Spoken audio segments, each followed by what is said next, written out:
Olá! Essa é a parte 1 respondendo comentários. Então vamos começar. Algumas coisas eu até antecipei em um episódio separado, mas tem outras coisas que vale responder desse usuário chamado Samuel Soares que ele escreveu no episódio 1. Ele disse que as variações são limitadas e disse que isso é leis de Mendel. Resposta: as leis de Mendel tratam da herança genética. Se as variações fossem limitadas, deveria ter um ponto nas gerações de seres vivos onde as mudanças e variações parassem de surgir. Depois ele falou que são resultado da recombinação gênica já existentes nos pais e expressas nos filhos. Resposta: recombinação gênica gera variações, então não faz sentido dizer que são limitadas sem mostrar em qual ponto das gerações elas acabam. Ele continua: esgotadas as recombinações por alternância, ocorre a êxtase genética. Resposta: ou seja, ele só afirmou coisas e não provou nada. Ele acha na cabeça dele que existe um ponto onde as variações param de serem herdadas. Só pode ser isso. Vou responder o segundo comentário dele. Ele disse que a seleção natural não é reconhecida por grandes biólogos como um mecanismo evolutivo. E daí? A minoria que vê diz isso, a seleção natural já foi comprovada e é um mecanismo evolutivo porque ocorre nos seres vivos, então quem discorda basta provar que não ocorre. Simples assim. Ele continua dizendo: ela não pode criar algo novo, apenas elimina e conserva, mas não cria. Qualquer um sabe que a seleção natural funciona dessa forma, o próprio Darwin dizia. A seleção natural é um processo que atua em conjunto com outros mecanismos evolutivos. Ela cria no sentido de aumentar a frequência de certas características. A bióloga que ele citou defendia a endossimbiose, por isso ela acreditava que as principais mudanças ocorriam por esse processo. Não conheço cientistas que concordam com ela. Então o comentário do Samuel não faz o menor sentido porque em nada prova que a seleção natural não atua nas populações, e nem prova que não tem importância no aumento da frequência de características, gerando descendência com modificação, que é a definição de evolução. Resposta ao outro comentário dele. Ele falou de raciocínio circular, mas isso já respondi aqui. Ele apenas repete o que ouve e não questiona se é verdade ou não. Depois, ele falou que não existe gradualismo na evolução dos cetáceos. Mas ignorou que as características derivadas dos cetáceos modernos não estavam presentes nos mais antigos. Não aparece nenhuma baleia azul no início do Eoceno. Inclusive antes aparecem animais com a narina no meio do focinho. Na cabeça dele deveria ser encontrado todos os fósseis de todas as gerações. Depois ele falou que teve saltos astronômicos, mas ignorou que a maior parte da evolução dos cetáceos foi no Eoceno. Disse também que as espécies comparadas são totalmente distintas entre si, mas ele ignorou que existem muitas características intermediárias e em comum dentro desses animais que são cetáceos. Não é porque um golfinho, por exemplo, é diferente de uma baleia que vai deixar de ser cetáceo. Depois ele disse que 2 espécies foram fraudadas, mas nem citou quais. Eu imagino que ele tenha se referido a angulocetos e rodocetos. Como que é fraude sendo que são animais que realmente existiram? Só porque tem partes incompletas não significa serem fraudes.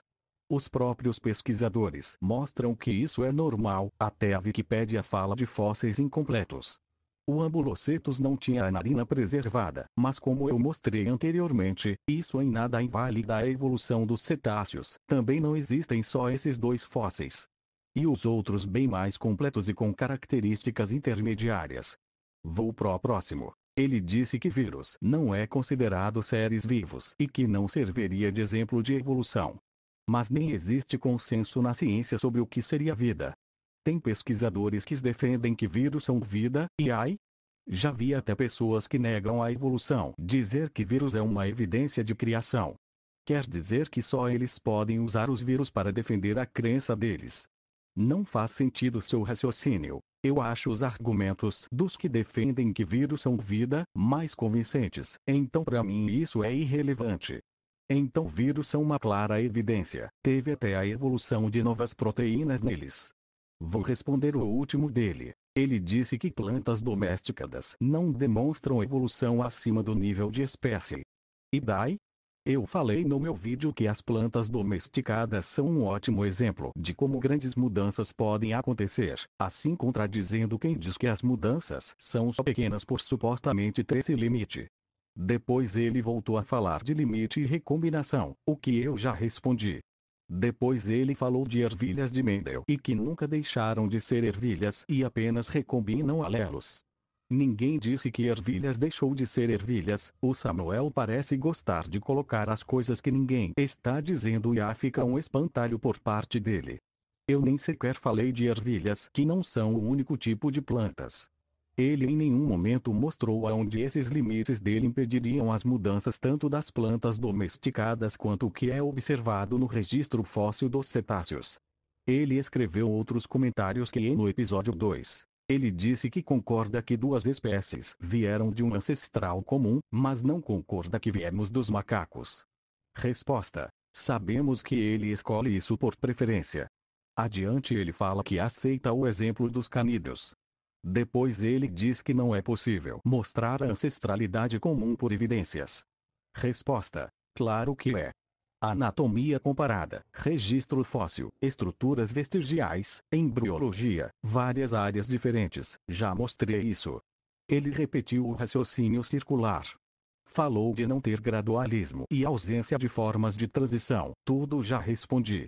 Depois ele palpitou sobre cladogramas. Cladogramas são feitos após analisar evidências de diferentes áreas, investigando se características são homólogas ou análogas. Você compara diferentes espécies para descobrir se provavelmente compartilham um ancestral comum e nisso consegue chegar a como provavelmente era o ancestral. É uma metodologia bem rigorosa e vou deixar um vídeo na descrição que explica isso.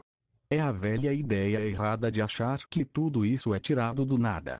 Depois ele cometeu a falácia do espantalho de que imaginação é a ferramenta de cladogramas. Ou seja, um espantalho de quem admitiu que não sabe que existe toda uma metodologia por trás. Ele fala que humanos já aparecem como humanos na história, sem provar nada. Disse que a ancestralidade comum não tem mais sentido na ciência. Apenas opinião dele. Ele fala que estudos mostram que australopithecus foram variação de gorilas, mas ele nem mostrou nada. Ele ignorou que todos os primatas compartilham um ancestral comum. Ele fala que outros hominídeos são humanos iguais a nós. Resposta: ninguém diz que não tinha outras espécies de humanos. Ele ignora que também tinha as diferenças, então não é tão simples assim. Ele admite que evolução não tem nada a ver com Big Bang e origem da vida. E depois diz que a evolução sem a origem da vida é como construir um sobrado pelo andar de cima. Mas ninguém defende que a vida não surgiu. Não sei de onde o Samuel tirou esse delírio. Ele disse: não vimos acontecer, só repetiu a mesma coisa. Repetiu o raciocínio circular de novo. Ele afirmou sem provar que as espécies já aparecem prontas. Cadê uma baleia azul no oceano? Eu fiz essa pergunta para ele e até respondi isso lá nos comentários do vídeo do Gontijo, onde estamos justamente falando desse assunto. Ele largou os comentários lá mas só voltou a repetir as mesmas coisas aqui. Depois ele acha que a evolução é só gradualismo, um erro básico. Pelo jeito ele não conhece o equilíbrio pontuado, que também é distorcido. Vou até deixar umas recomendações disso na descrição. Repetiu que não tem transicionais. Ele disse que as mudanças são lentas e graduais. Depois ele repetiu a mesmices, características dissimilares e espécies com essas características no meio do caminho, que não têm características intermediárias. Ele fala que quer ver nadadeiras se formando de patas. Cometeu o erro básico de confundir evolução com Pokémon, que respondi no episódio 2. Eu também respondi isso lá nos comentários do Gontijo, mas ele só repetiu as mesmas coisas. Explicar por que no grupo dos cetáceos as características vão ficando mais hidrodinâmicas no registro fóssil ele não explica. O fato das nadadeiras serem modificações de membros e ter anatomia comparada, registro fóssil, embriologia mostrando isso, ele não explica. Só sabe acusar de raciocínio circular. Depois ele repetiu o mesmo espantalho de evolução Pokémon. Ninguém diz que teria algo se transformando assim. Se é gradual como ele mesmo admitiu, não faz sentido falar em se transformando. Depois ele citou Darwin fora de contexto. Na minha analogia no episódio 2, eu já expliquei que não precisamos ter visto acontecer para saber que aconteceu. O Samuel diz que não tem as marcas da evolução na opinião dele, mas ignorou tudo que eu disse no vídeo. Ele falou que a minha definição está perfeita, mas essa é a definição de Darwin e não minha. Depois ele citou um pesquisador que, segundo ele, divide a evolução em duas teorias, mas evolução é uma coisa só, como é aceito na comunidade científica.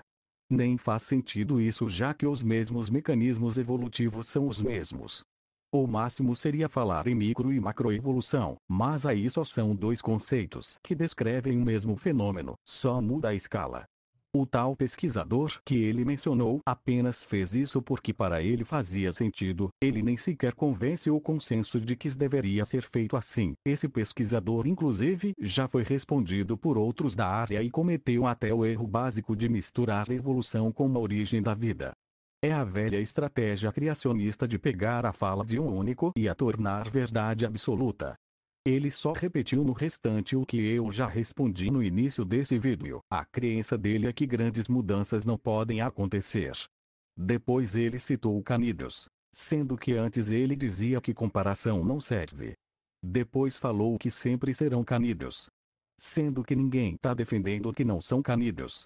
Acho que ele deve saber até do futuro para especular que os canídeos sempre serão canídeos. E os cetáceos evoluíram de mamíferos terrestres, mas não deixaram de ser mamíferos. E ai? Baleias e golfinhos não têm mais membros como seus ancestrais, narinas no meio do crânio. Mas isso não significa que deixaram de ser cetáceos e que sua evolução estaria errada. Ele apenas tentou defender que só pequenas mudanças podem acontecer, só repetiu a mesma coisa. Depois ele falou que não é testável em laboratório, só repetiu a mesma coisa que já respondi no episódio 1.